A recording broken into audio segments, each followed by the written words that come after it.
আপনার বিরুদ্ধে তো একটা অভিযোগ আছে। কি অভিযোগ ভাই? অভিযোগটা হইলো আপনি জিয়া উদ্যানে এসে ক্যাডারগিরি করেন, হুম। মেয়ে মানুষকে হ্যারাসমেন্ট করেন। আচ্ছা। এই সত্যটা মানে ভিডিওটা একটা ভাইরাল হইছে।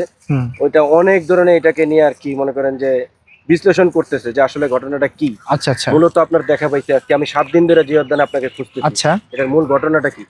আচ্ছা, মূল ঘটনাটা কি আমি খুলে বলি। আপনারা তো সবাই জানেন ইতিমধ্যে বৃষ্টি মোটামুটি পপুলার, বেশ পপুলার। তো আমি বৃষ্টির সাথে এখানে কন্টেন্ট তৈরি করতেছিলাম।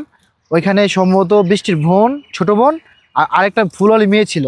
তো তুলিশ মেবি, আমি জানি না ওদের নাম, ছোট বোন হিসাবে দেখি আর কি, নাম জানি না। তো ওইখানে শ্যুট চলতেছিল, কিছু একটা বিজ্ঞাপন এরকম আমি দেখি না যদিও। আর ওদেরকে আমি ফাইনালি চিনিও না। তো ওদেরকে নাকি বকা দিচ্ছে, যে ফুল যারা বিক্রি করে তাদেরকে বকা দিচ্ছে। তো আমার এসে বললো, ভাইয়া আমরা গরিব বলে কি আমরা মানুষ না? তাই বললাম, কেন, কী হয়েছে? কয়, তোমরা কত ভালোবাসা আম করে ভিডিও করো, ভিডিও নাও, আর ওদের সাথে আমি একটা ছবি তুলতে গেছি, ওরা আমাকে বকা দিছে। তাই বললাম যে কে বকা দিছে? বলতেছে এরম এরম একটা নাম। তাই বললাম, আমি তো এরকম কাউকে চিনি না, দেখি চলো। তো আমি গেছি, আমি আমার ক্যামেরাম্যান যে থাকে আমি তাকে নিয়ে গেছি।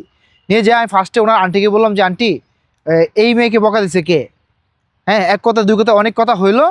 পরে পাশ থেকে একটা মেয়ে ব্ল্যাক কালারের কাপড় পরা, মানে ড্রেস পরা, ও বলতেছে যে বেয়াদব ছোট লোকের বাচ্চারা ওরা এখানে ভাইরাল হতে আসছে।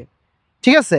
তা আমি পরে কথার কাউন্টারে বললাম যে আমি তো নতুন ভাইরাল না, আমি পুরান ভাইরাল, আমাকে আর ভাইরাল হওয়ার কিচ্ছু নাই, আমাকে মোটামুটি পাবলিক চিনে। তো বলছে যে পাবলিক চিনলে আমরা কেন চিনি না তোমারে?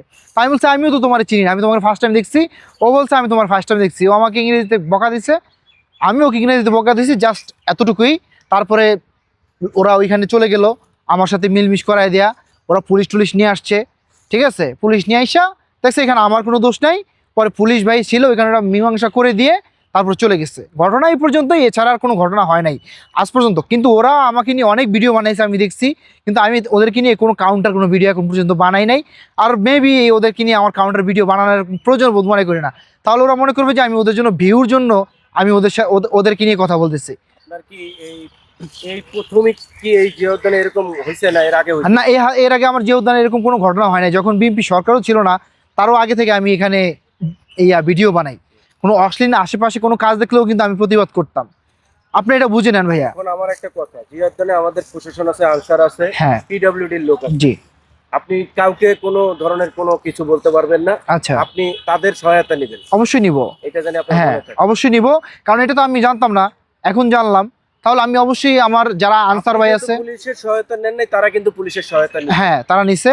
তো আমিও এখন থেকে নিব, পুলিশের সহায়তা নিব। আমার আনসার বাইরে রয়েছে, পিডব্লিউডির লোক, আমার যে ভাইরা আছে, যারা আছে তাদের থেকে আমি অবশ্যই নিব। পরিবেশটা ঠিক রাখবেন। জি, অবশ্যই ভাই, অবশ্যই। পরিবেশটা